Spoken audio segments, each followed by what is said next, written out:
क्षमा करने के लिए। तो मैं एक दो केसेस से इसको आपको समझाने का,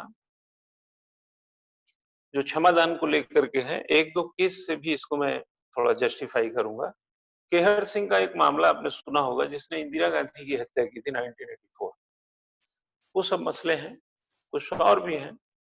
तो एक दो उदाहरण से और कुछ इसके एस्पेक्ट, जैसे हमने बताया होगा कि क्षमादान की शक्ति अनियंत्रित नहीं है ना। तो क्षमादान की जो शक्ति है अनियंत्रित नहीं है। ऐसा नहीं है कि जैसे हमने आर्टिकल 123 को बोला, ये अनियंत्रित शक्तियां नहीं है, लगता है ऐसा। देखिए, कभी भी यही चीज तो समझना है कि कोई भी चीज अतिशयोक्ति की तरह मत इस्तेमाल किया जाए। जैसे कहा जाए कि राष्ट्रपति रबड़ स्टंप है, ऐसा नहीं है। वो तो संविधान में जो राष्ट्रपति को अपने अधिकार दिए वो करते हैं ना। जब स्वविवेक की बात आती है तो, जब वीटो की बात आती है तो, जब किसी भी मंत्रिपरिषद की सिफारिश को पुनर्विचार के लिए वापस करते हैं तो, ये तो जैसे फिजिक्स की किताब में ऑप्टिक्स लिखा है तो मुझे ऑप्टिक्स आता है। अब आप कहिए कि इसको ये तो आता नहीं है दूसरा वाला, अरे भाई वो, अब ये कहिए सिंधु घाटी सभ्यता इसको नहीं आता है, तो मैं तो फिजिक्स का स्टूडेंट हूं, तो सिंधु घाटी सभ्यता हिस्ट्री वाला जानेगा ना। ऐसे सबका संविधान में रोल बंटा हुआ। निर्वाचन आयोग को लोकसेवा आयोग का काम नहीं आता, ऐसे ही तो बटा हुआ है ना। बीए वाले को बीएससी की पढ़ाई नहीं आती, ऐसे नहीं चलता है ना। लेकिन जो आपको जब परीक्षा में लिखना होता है तो आप अपने एक सधे हुए और यूं कहा जाए कि कॉम्पैक्ट शब्द का इस्तेमाल किया करिए। आज देखो, हम 10 साल पहले जैसा सोचते थे, 10 साल बाद में बहुत फर्क आया होगा। अब मुझे ऐसा लगता है कि पेपर शब्दों में, वाक्यों में और चयनवाद में चले गए हैं। कुछ भी लिख देने से उत्तर बनता नहीं है। तो क्षमादान की शक्ति अनियंत्रित नहीं है, अनकंट्रोल्ड नहीं है ना। देर हो सकती है, जैसे आपने निर्भया केस में देखा था, इसी मार्च में फांसी हुई, और ये मसला 2012 का था जो निरंतर चला आ रहा था। जस्टिस डिनाई की थ्योरी थी, बस जस्टिस हुआ ही नहीं, ऐसा नहीं हुआ। हालांकि कहा जाता है कि देर से दिया गया न्याय अपने आप में अन्याय है। कल हमने थोड़ा जो आपका जिक्र किया था, वो कहां तक किया था मैं ध्यान नहीं आ रहा मुझे, लेकिन क्षमादान की जो शक्ति थी उसमें हम दो चार थोड़ा ही लिखाए थे। जैसे लघुकरण बता चुके होंगे, राष्ट्रपति को क्षमादान के निम्नलिखित मामलों में प्राप्त है। एक हेडिंग बनाएंगे जो साथ में चलेंगे कि राष्ट्रपति को क्षमादान की शक्ति निम्न मामलों में प्राप्त है, यहीं से लिखेंगे, निम्न मामलों में प्राप्त है। थोड़ा सा हमने 2-3 लाइन कल बताया था आपको, निम्न मामलों में प्राप्त है। पहला लिखेगा, यदि दंड या दंडादेश सेना न्यायालय ने न दिया हो। अगर सेना न्यायालय का है तब नहीं, हमारा जनरल जो कानून का शासन वाला न्यायालय, वो वाले से। यदि दंड अथवा दंडादेश सेना न्यायालय ने न दिया हो। दूसरा आता है कि दंड अथवा दंडादेश ऐसे विषय से संबंधित, that is very important. 3 clear concept हैं इसके। जैसे कहते हैं राष्ट्रपति किसको माफ कर सकता है, पता कर लीजिए किसको माफ कर सकता है। दंड अथवा दंडादेश, ठीक है, ऐसे विषय से संबंधित विधि के विरुद्ध अपराध है जिस विषय पर संघ कार्यपालिका शक्ति का विस्तार है, संघ कार्यपालिका शक्ति का विस्तार है। नेक्स्ट लिख लीजिए, उन सभी मामलों में, तीसरा है और आखिरी है, उन सभी मामलों में, इसका अंदर से विस्तार है ना, ऐसे सब थोड़ी ना खुला खुला लिखा रहता है। जैसे मंत्रिपरिषद क्या काम करेगी, अरे यार मंत्रिपरिषद क्या सिफारिश करेगी, तो जैसी स्थिति आई करेगी। अब सब लिखा रहेगा क्या उसमें? उन सभी मामलों में जिनमें दंडादेश मृत्यु दंडादेश है, उन सभी मामलों में जिसमें जो दंडादेश है वो मृत्यु की सजा, मतलब वो फांसी वगैरह की सजा, लाइन बदल दीजिए। इस शक्ति का प्रयोग, इस पर शक्ति का प्रयोग करने हेतु राष्ट्रपति मंत्रिपरिषद के परामर्श पर करता है। वो तो जाहिर है हर जगह वही है, राष्ट्रपति मंत्रिपरिषद के परामर्श पर करता है। अमेरिका में राष्ट्रपति केवल अमेरिकी फेडरेशन के विरुद्ध किए गए, अमेरिकी फेडरेशन के विरुद्ध किए गए अपराधों को क्षमा कर सकता है।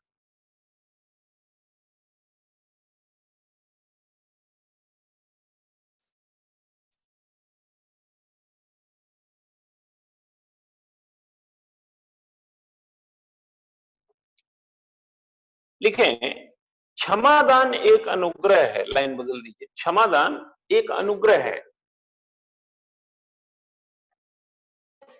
जिसकी मांग अधिकार के रूप में नहीं। अनुग्रह का मतलब होता है आपका अधिकार नहीं है क्षमादान, अधिकार से नहीं मांगते हैं, हाथ जोड़ के मांगते हैं। जिसके मांगने का अधिकार, ऐसा लिख सकते हैं, जिसकी मांग अधिकार के रूप में नहीं है, नहीं की जा सकती है या नहीं है। क्षमादान केवल दंड ही समाप्त नहीं करता, बल्कि दंडित व्यक्ति को दंड ही समाप्त नहीं करता, बल्कि दंडित व्यक्ति को उस स्थिति में ला देता है जैसे कि उसने अपराध किया ही ना हो, जैसे कि उसने अपराध किया ही ना हो। मतलब तात्पर्य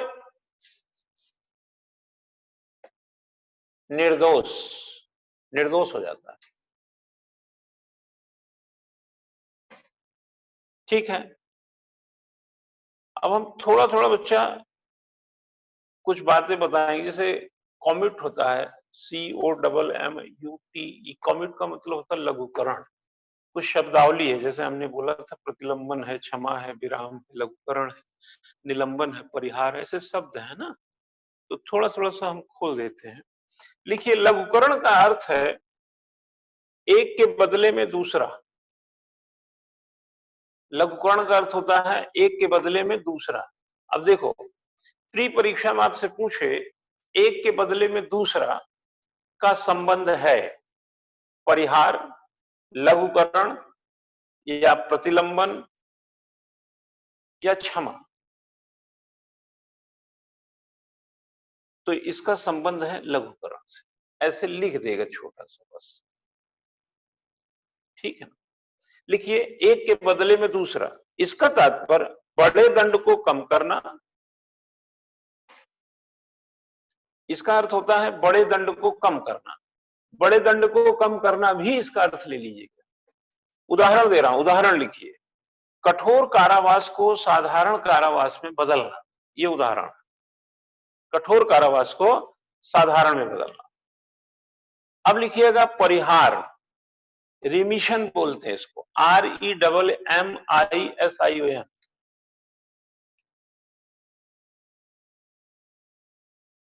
रिमिशन, इसका अर्थ है दंडादेश की मात्रा को उसकी प्रकृति में परिवर्तन किए बिना, नेचर नहीं बदलेगा, दंडादेश की मात्रा उसके प्रकृति में परिवर्तन किए बिना कम करना। उदाहरण लिखिए, उदाहरण, 1 वर्ष के कारावास को घटाकर 6 माह करना, ये परिहार बोलते हैं। ठीक हो गया। अब लिखो विराम। विराम क्या है? विराम को रेस्पिट बोलते हैं, रेस्पिट, RESPITE। इसका मतलब क्या होता है? लिखिए, किसी विशेष कारणों से दंड को कम कर देना, किसी विशेष कारणों से दंड को कम कर देना। उदाहरण लिखिए,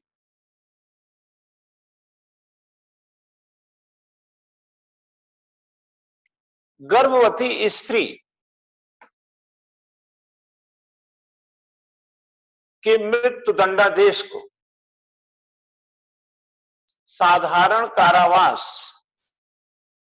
के दंड में बदल देना। राजीव गांधी की हत्याकांड में देखोगे नलिनी के मामले में यही हुआ था, सोनिया गांधी ने उसको कह के करवाया था। गर्भवती स्त्री के मृत्यु दंडादेश, उसकी एक बेटी भी थी, उसको ध्यान हो आप, को साधारण कारावास में दंड में बदल देना।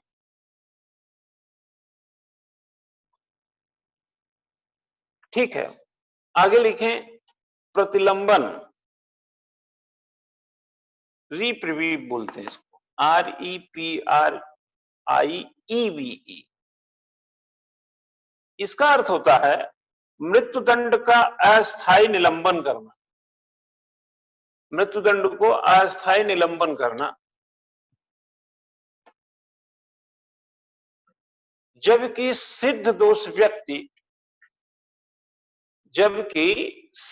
व्यक्ति क्षमादान के लिए निर्भया वगैरह के केस में सब यही हो रहा था, मृत्युदंड तो तय था, चल रहा था। सिद्ध दोष व्यक्ति क्षमादान के लिए या दंडादेश के लघुकरण के लिए, लघुकरण मतलब साधारण कारावास, कुछ ऐसा जैसे हमने बताया, के लिए राष्ट्रपति को आवेदन देता है। देखे होंगे बारी बारी से आवेदन वगैरह दे रहे थे, जबकि दंडादेश कब से उनको मिला हुआ था। ये तो हमने थोड़ा बता दिया, अब इसमें कंफ्यूज मत होइए, एक बार इसको पढ़ लीजिएगा, है ना, यही चीज होता है। लाइन बदलिए। आर्टिकल 161 के अधीन राज्य के राज्यपाल को भी, आर्टिकल 161 के अधीन राज्य के राज्यपाल को भी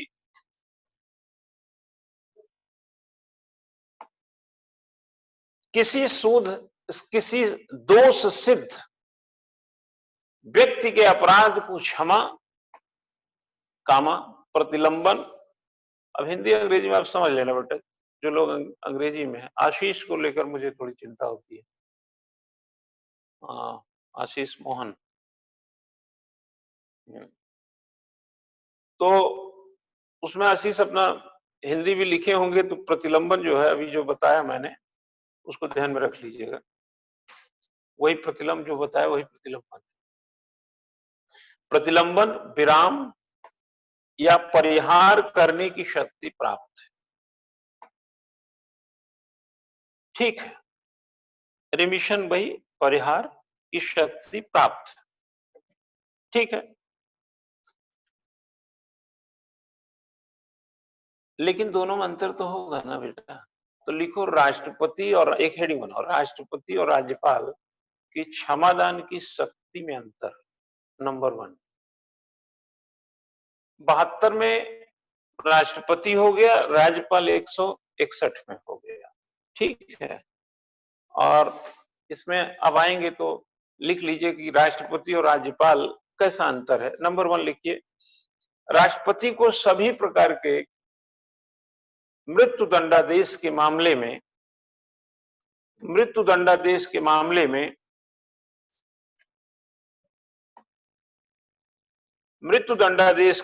में क्षमादान की शक्ति प्राप्त है, एक्सेप्ट सेना न्यायालय, क्योंकि पहले लिखा चुका हूं इसलिए वो बात यहां लागू नहीं होती, ठीक है, प्राप्त है। जबकि राज्यपाल को मृत्यु दंडादेश के मामले में क्षमादान की शक्ति ही नहीं है, मृत्यु दंडादेश को राज्यपाल नहीं क्षमा कर सकता। एक बेसिक अंतर ये है, एक मृत्युदंड को क्षमा कर सकता है, एक नहीं कर सकता। दूसरा है राष्ट्रपति को सेना न्यायालय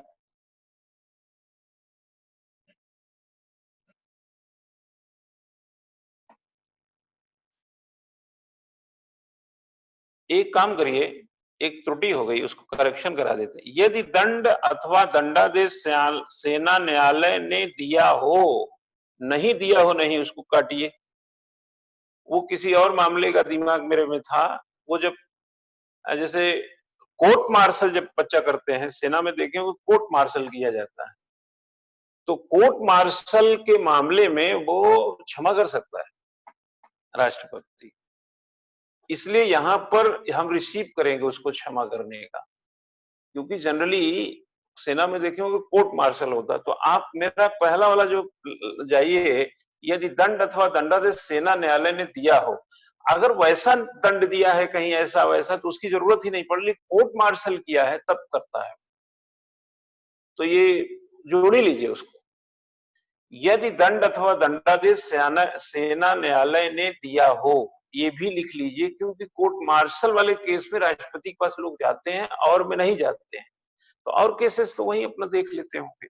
तो अब यहां पर थोड़ा सुविधा हो जाएगी। मैं वही तो काफी कंफ्यूज हो रहा हूं कि लिखिए, राष्ट्रपति को सेना न्यायालय कोर्ट मार्शल के दंडादेश के मामले में, सेना न्यायालय देती ना कोर्ट मार्शल, तो उसके मामले में क्षमादान की शक्ति प्राप्त है, ये कहना चाह रहा हूं। अगर यहां हम बताते हैं कि सेना न्यायालय ने क्या दिया, उसको कोर्ट मार्शल दिया और वो क्षमा कर सकता है, तो यहां सेना न्यायालय के अलावा कैसे हो सकता है? फिर ये कॉम्बिनेशन बिगड़ता है वहां के लिए, इसलिए करेक्शन जरूरी था, जबकि राज्यपाल को ऐसी शक्ति नहीं है। ये दो डिफरेंसेस है, ठीक है। कह सकते हैं, लास्ट में लिख लीजिए, कि मृत्युदंड के प्रतिलंबन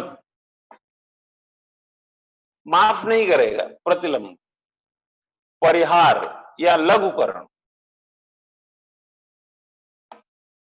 के मामले में राष्ट्रपति और राज्यपाल की शक्ति समान है, बाकी में भिन्न है, वो लिख लिया,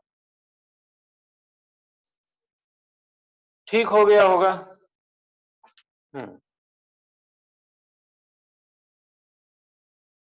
एक हेडिंग बनाए, क्षमादान की शक्ति अनियंत्रित नहीं,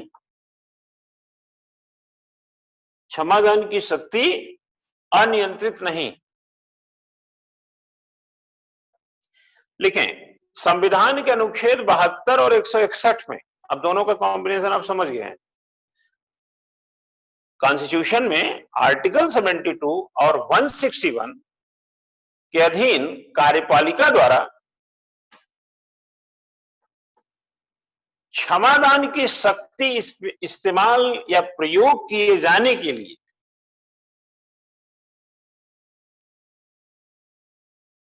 अनियंत्रित होने का कोई मार्ग नहीं है, अनियंत्रित होने का कोई मार्ग नहीं है।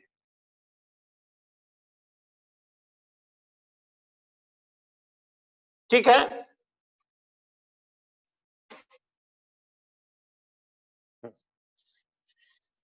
लिखे, संप्रभु द्वारा छूट देने की शक्ति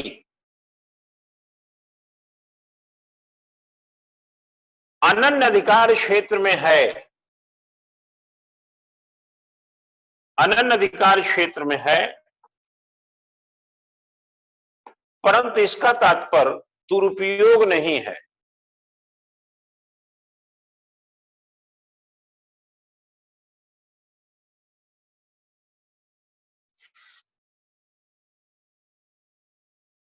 ठीक है, लिखें, एक मामले में यह निर्धारित किया गया कि क्षमादान की शक्ति का प्रयोग करते समय, गौर करिएगा बात को, मैं इसको आपको दंड प्रक्रिया संहिता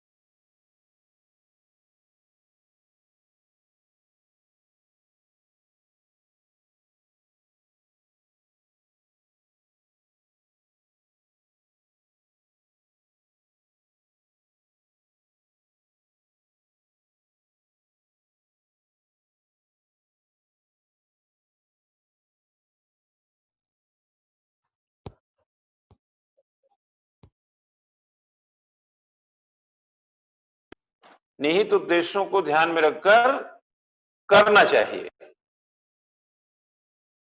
न्यायालय ने कहा है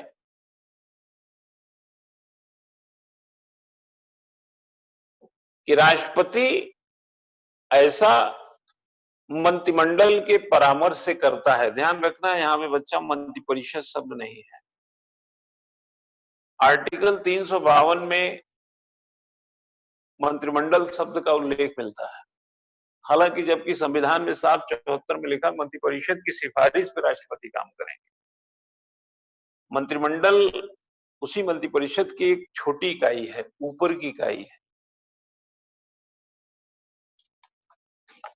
बताता आगे, कई लोगों को नहीं जानकारी हो, जिता देते हैं। जब काउंसिल ऑफ मिनिस्ट्री बोलते हैं ना, तो उसमें कैबिनेट, जो कैबिनेट है, ये इसको हम हिंदी में बोलते हैं मंत्रिमंडल। एक मंत्री ये होता है, जैसे रक्षा मंत्री, गृह मंत्री, सब कैबिनेट के लोग हैं, ठीक है। फिर हम दूसरे में आते हैं, राज्य मंत्री।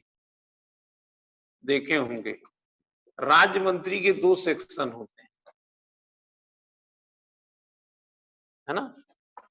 राज्य मंत्री में एक सेक्शन होता है स्वतंत्र प्रभार। आप समझ लीजिए एक स्वतंत्र प्रभार। स्वतंत्र प्रभार जो होता है, उसका मतलब हुआ कि कैबिनेट में उसका मंत्री नहीं है। जैसे वन एवं पर्यावरण मंत्रालय स्वतंत्र प्रभार, तो वन एवं पर्यावरण मंत्रालय स्वतंत्र प्रभार का मतलब है कि उसमें कैबिनेट में मंत्री नहीं है। जैसे वित्त राज्य मंत्री, तो वित्त राज्य मंत्री वो ठाकुर है, क्या नाम है उनका, जो हिमाचल प्रदेश के हैं, पीसीसीआई में भी। और जो हमारे वित्त मंत्री हैं वो सीतारमन है। तो मैडम सीतारमन वित्त मंत्री, वो कैबिनेट में, ये राज्य मंत्री। इसका मतलब स्वतंत्र प्रभार नहीं है, किसी के अधीन है। तो 2 तरह के राज्य मंत्री होते हैं। स्वतंत्र प्रभार है, लिखा है आगे, तो कैबिनेट नहीं होगा उसको। तो आप इसको 3 समझ लीजिए, कैबिनेट हो गया, एक स्वतंत्र प्रभार हो गया, एक राज्य मंत्री हो गया। राज्य मंत्री, स्वतंत्र प्रभार। इसको एक भी समझ सकते हैं आप, उप मंत्री एक होता है और एक संसदीय सचिव होता है। ये चारों को मिलाएंगे तो मंत्रिपरिषद बनती है। नेहरू जी के शासनकाल में संसदीय सचिव होते थे, अब नहीं होते। संसदीय सचिव के लिए लोकसभा राज्यसभा का मेंबर होना जरूरी नहीं होता। उपमंत्री तक आपको लोकसभा राज्यसभा का मेंबर होना चाहिए। नहीं भी है तब भी बन सकते, बशर्ते 6 महीने के अंदर बनना पड़ता है।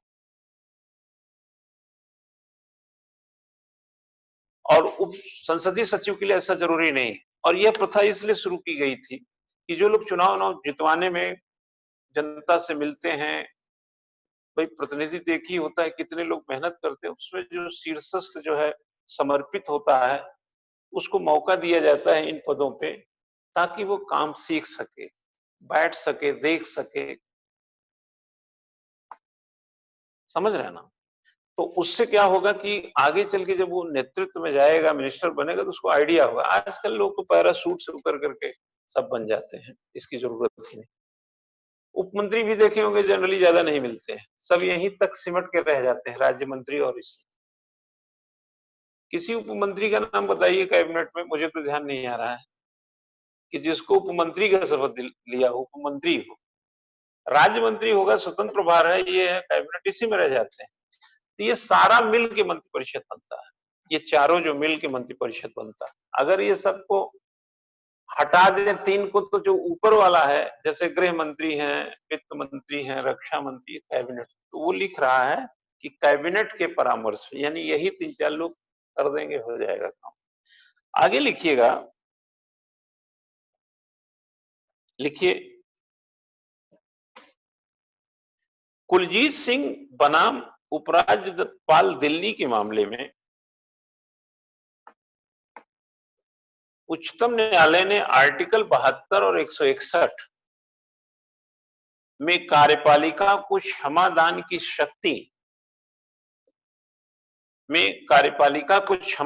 शक्ति को उचित और युक्ति युक्त रूप से प्रयोग करना चाहिए की बात कही थी। उचित और युक्ति युक्त प्रयोग करना चाहिए की बात कही थी।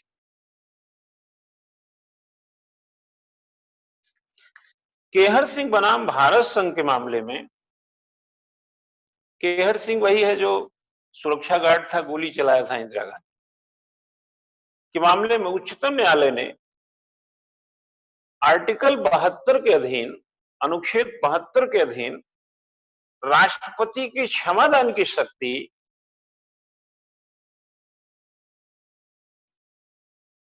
के विस्तार पर विचार किया।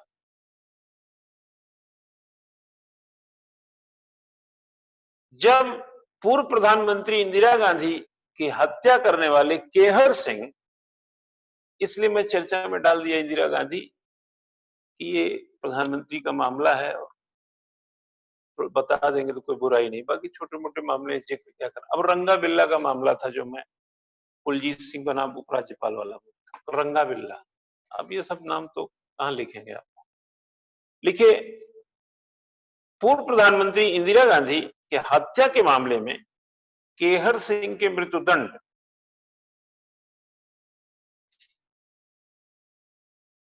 पर क्षमादान की शक्ति, क्षमादान के आवेदन से संबंधित।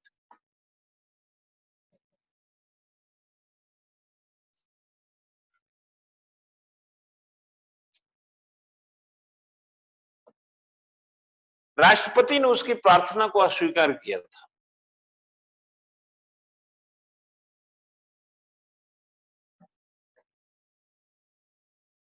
ठीक है,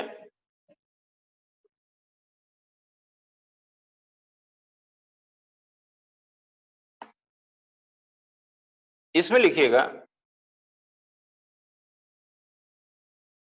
विचरण, लिखे विचारण न्यायालय, जो विचार करने वाला जो न्यायालय था, विचारण न्यायालय में दिए मौखिक साक्ष्य का उद्धरण देते हुए, मौखिक साक्ष्य का उद्धरण देते हुए यह अभिकथन किया कि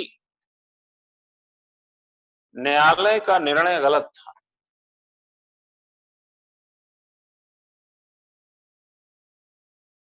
और यह निर्दोष है, क्षमादान का हकदार है।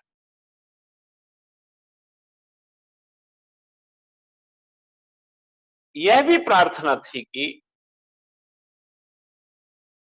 राष्ट्रपति उसके आवेदन पर विचार करते समय उसे सुनवाई का अवसर प्रदान करें।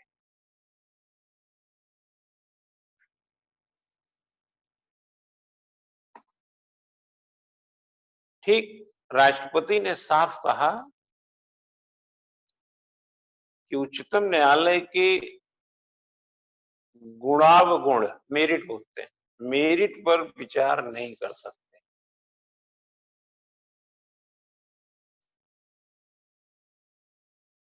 ठीक, लाइन बदल दीजिए, राष्ट्रपति के इस निर्णय के विरुद्ध विशेष इजाजत अपील के अंतर्गत याचिका उच्चतम न्यायालय गई, जिसमें 5 न्यायाधीशों की संवैधानिक पीठ ने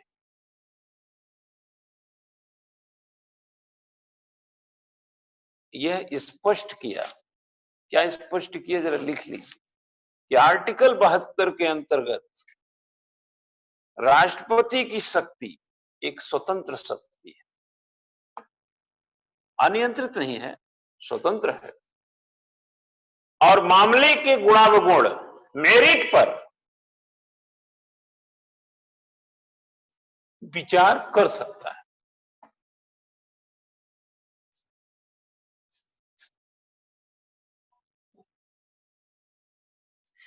न्यायालय का निर्णय चाहे जो हो, राष्ट्रपति साक्ष्य का परीक्षण कर सकता है।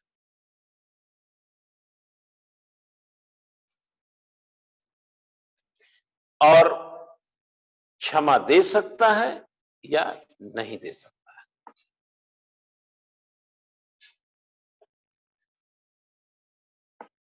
अर्थात न्यायालय से भिन्न निर्णय ले सकता है।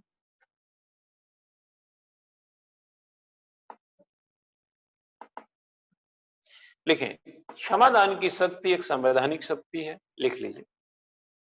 जैसे विधायी शक्ति बोलते ना, कार्यकारी शक्ति बोलते ना, वैसे क्षमादान की शक्ति संवैधानिक शक्ति। क्षमादान की शक्ति एक संवैधानिक शक्ति है, यह एक अनुग्रह नहीं है। जैसा कि इंग्लैंड में है, यह अधिकार भी नहीं है, अनुग्रह जैसा है। हो सकता है कि आपको अनुग्रह करना ही ना दिया जाए। ऐसा नहीं कि अनुग्रह करने का अधिकार है, हर मृत्युदंड वाला घूम रहा लेकर के। कहीं अवसर है किसी के साथ तो होगा। न्यायालय ने यह भी कहा है कि राष्ट्रपति अपनी क्षमादान की शक्ति का प्रयोग मंत्रिमंडल के परामर्श से ही करता है। मंत्रिमंडल यहां भी बोला है। ठीक है, जाहिर सी बात है, वह कोई भी रास्ता अपना सकता है, तो सब जो लिखा है कर सकता है।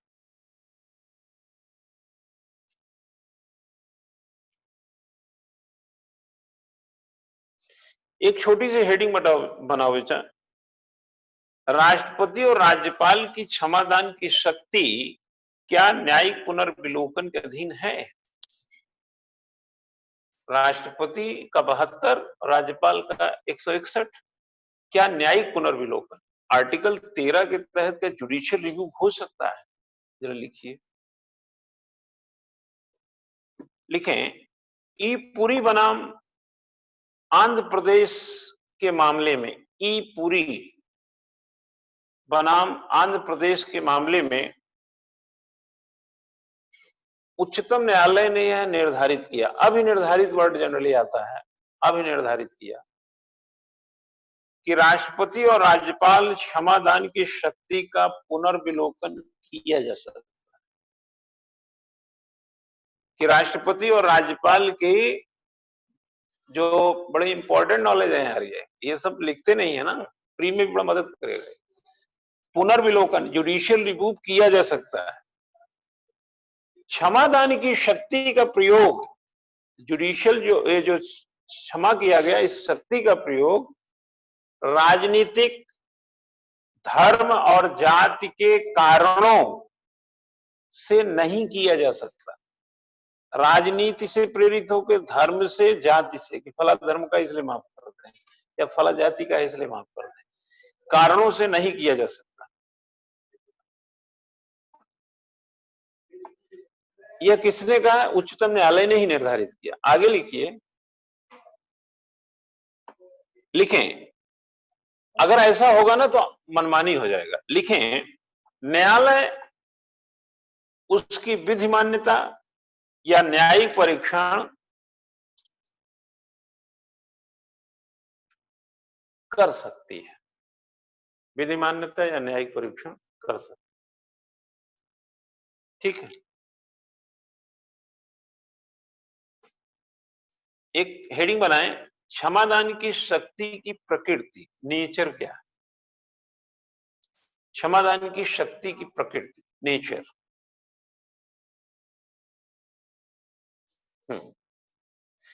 लिखे, देवेंद्र पाल सिंह बनाम राष्ट्रीय राज्य क्षेत्र दिल्ली राज्य, ये राष्ट्रीय राज्य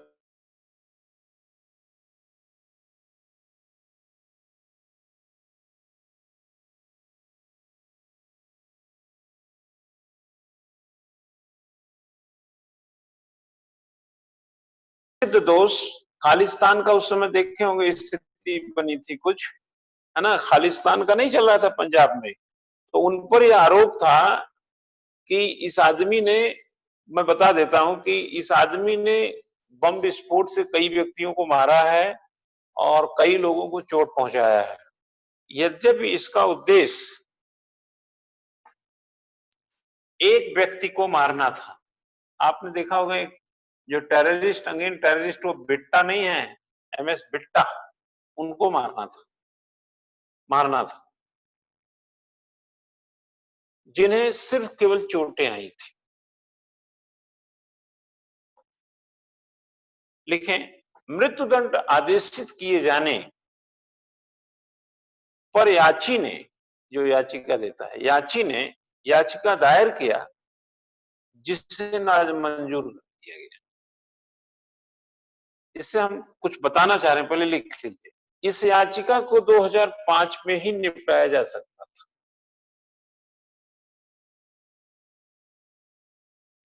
परंतु इसका 2011 में निपटारा किया गया।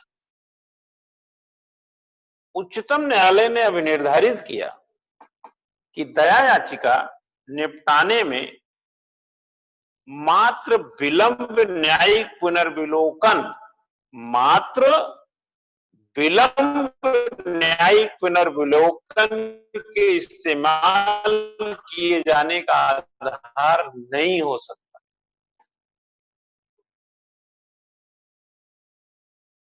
नहीं हो सकता। आर्टिकल 161 और 72 को ध्यान में रखते हुए न्यायालय ने बड़ी स्पष्ट बातें कही। आर्टिकल 72 या 161 ऊपर नीचे भी हो गया होगा, 72 और 161 को लेकर न्यायालय ने बड़ी जबरदस्त बातें क्या कही, बड़ी स्पष्ट बातें कही। यह न तो कृपा और न ही विशेषाधिकार का मामला है। यह न तो कृपा न ही विशेषाधिकार का मामला है, किंतु एक महत्वपूर्ण संवैधानिक दायित्व का मामला है।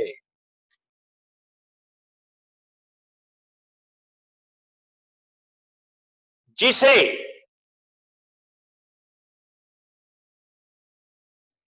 विशाल लोकहित, बड़े पैमाने पर लोकहित और लोक कल्याण को ध्यान में रखकर उपयोग किया जाता है।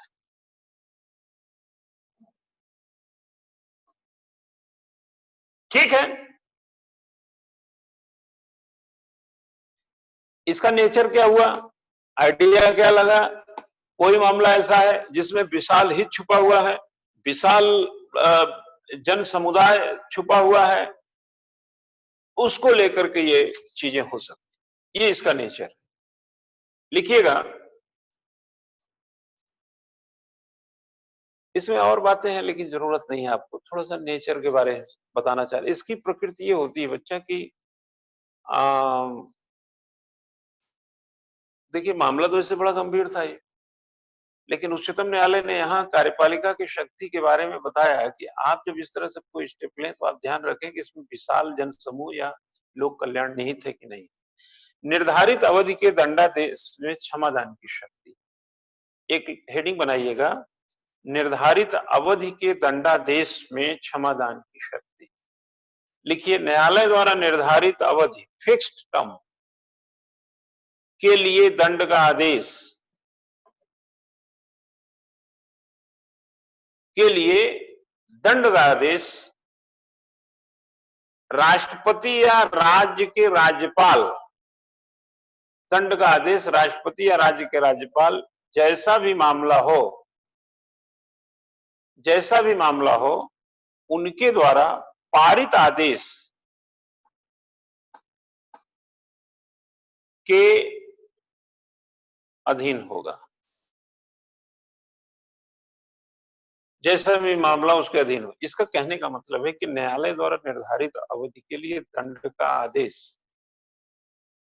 राष्ट्रपति या राज्य के राज्यपाल, जैसा भी मामला हो उनके द्वारा पारित आदेश के अधीन होगा। वो जैसा राष्ट्रपति राज्यपाल कर देंगे वैसा हो जाए। अरे यार, जैसे ऐसे समझो ना, जैसे संजय दत्त को 5 साल के लिए सजा हुई, 1-1.5 साल तो वो सजा शायद काटा था जो जेलों में, वो हटा दिया 3 साल। तो देखे होंगे एक जज थे सुप्रीम कोर्ट को, कि वो कहते थे संजय दत्त को माफ कर दे राज्यपाल, कहाँ जेल भेज रहे हैं, माफ कर दो। बाद में देखे होंगे वो यरवदा जेल गए थे और पूरा सजा नहीं काटे थे, कुछ समय रिलीफ मिल गया। तो निर्धारित हो गया था ना सजा का अवधि, मतलब एक प्रकार से निर्धारित थी, उसमें राज्यपाल जैसा कहें, जैसा राष्ट्रपति कहें, बीच में भी हो जाता है। अब ये खत्म करते हैं, अब हम आपातकालीन शक्तियों की चर्चा करें, इमरजेंसी की। आर्टिकल 352, 360 जिसमें राष्ट्रपति की बात हो। तो थोड़ा चर्चा कर देते हैं, लिख लीजिए या इसकी चर्चा कल करें, थोड़ा एक लेक्चर अच्छा सा बन जाएगा, यूट्यूब पर डाल देंगे, इमरजेंसी के बारे में अच्छा बता, इमरजेंसी का एक अलग से लेक्चर बन जाएगा और उसको एक लेक्चर यूट्यूब में डाल देंगे, है ना? तो कोई बात नहीं, आज तो लेक्चर तो भाई चल ही रहा 8 बजे से, अभी थोड़ा क्वेश्चन लेते हैं आपका, है ना?